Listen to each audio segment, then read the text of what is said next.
To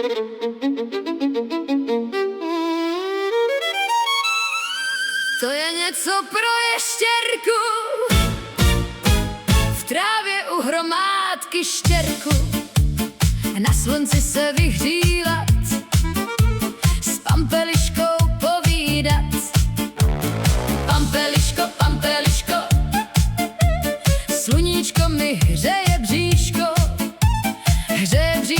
hřeje záda, a to já mám tuze ráda.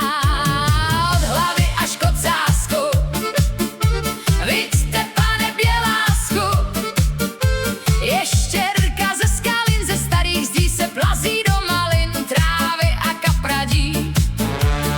Jazyček maličký vystřelí z tlamičky, ocáskem mrskne bytě,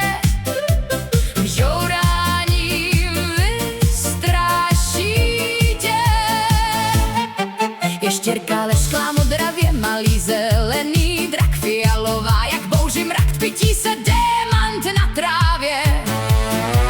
Hádali se ještěrky o barevné pastelky, holky, dejte na mé rady a malujte dohromady. To je vážně nápad skvělý, hádat jsme se nemuseli. Ještěrka tam má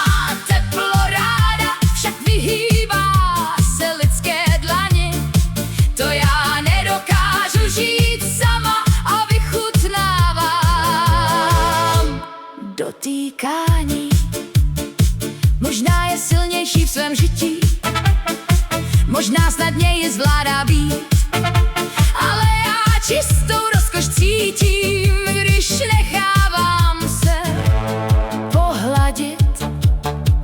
Zahlédl jsem ještěrku, slunila se na štěrku, její malá ještěrčata byla ještě nevychřátá. Nečekala na sluníčku, zahrála si na honičku, bytá byla na to tata, stejně jako jejich táta. Ještěrčák je velmi čilý, nepromarní ani chvíli.